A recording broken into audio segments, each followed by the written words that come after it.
So yours truly is sitting around contemplating the navel of the universe over the weekend and watching all of this stuff unfold. And, I thought, I've got to jot this stuff down here because it's happening right before my very eyes. The left, what the left wants to do is to destroy America as you know it and rebuild it as something else. As Nancy Pelosi said, this quote-unquote stimulus bill is transformational. It creates socialized medicine. Whether you want to believe it or not, the board that will be the substructure for government health care has been just voted into law. Thank you, Benedict Arlen Specter. You could have stopped this.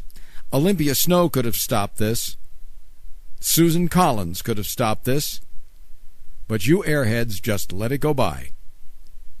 You had an opportunity to save us, and you did not.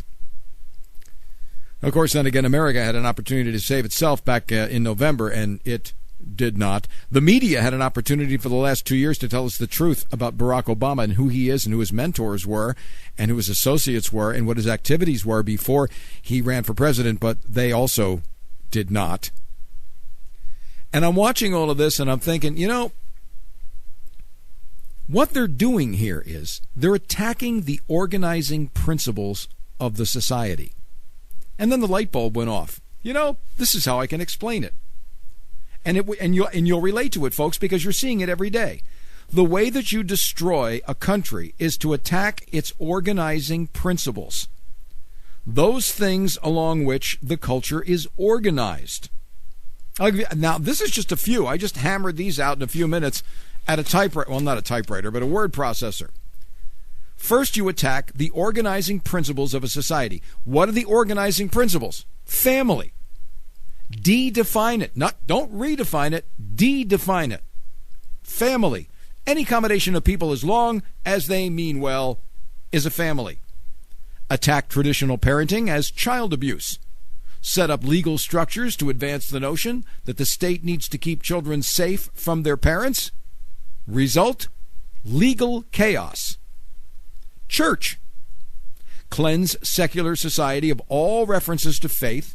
Marginalize religion based on a misinterpretation of church and state, and a deliberate misreading of the First Amendment. Result? Philosophical chaos. School, education. Teach situational ethics, which means no ethics at all. Teach moral relativism, which means really no morals at all.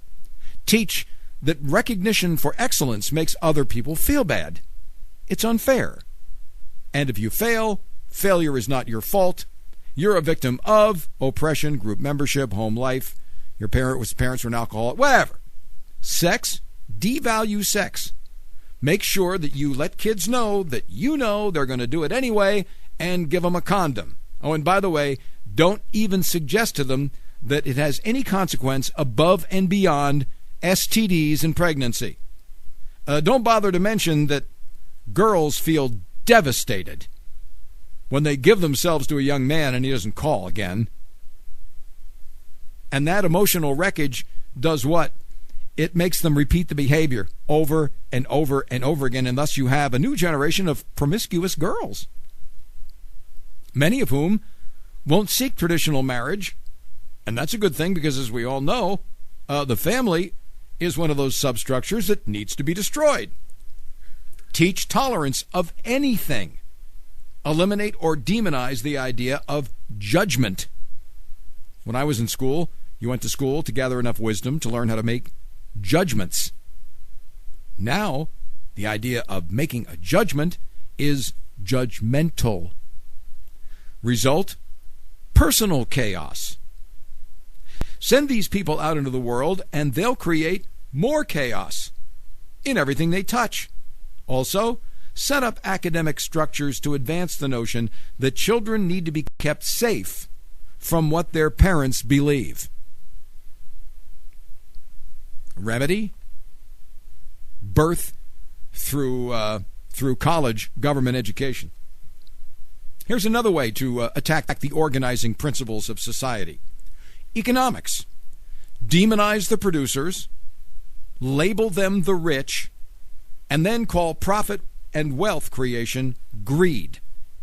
Result? Economic chaos.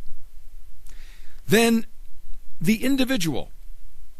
Attack and demonize the individual, and with it the notion of liberty. Replace it with groups. The more oppressed the group is, the more valid their claim to largesse from the dominant culture, and the more valid their demand that any denial of their claims constitute a violation of their set of special civil rights as determined by them. Result? Cultural chaos. Gender, another one of the organizing principles. Gender. Deconstruct gender by advancing the idea that in the normal course of daily events, it's just a choice. Result? Sexual chaos. Life. Set up legal structures whereby life can be terminated in the womb or in old age as a matter of convenience. Frame it in terms of freedom, however, choice, or compassion. Grandpa is suffering so much, let's pull the plug. Where's his will? Now, a subset of this is the idea that, as we've told you before, liberals view life as a burden on the limited resources of the state rather than as a repository of the creativeness that will lead us into the future. And they might as well because liberalism and socialism restricts creativity to the point where it wouldn't matter anyway. So life is a burden on the limited resources of the state and on the earth. And life's very existence, human life, is incompatible with the health of the planet. Now, once you've introduced by the way, the result is scientific chaos. Once you've introduced all this chaos, once you've attacked all the organizing principles of a society, then you introduce the new organizing principle. Government. Politics of meaning. Government as ruler, organizer, distributor of resources, source of rights and privilege. Government as parent, government as teacher, government as solution to the human condition. And when you do that, then you have the Obama, Soros, Alinsky, heirs America. And while the rest of the nation is still sleeping, there'll be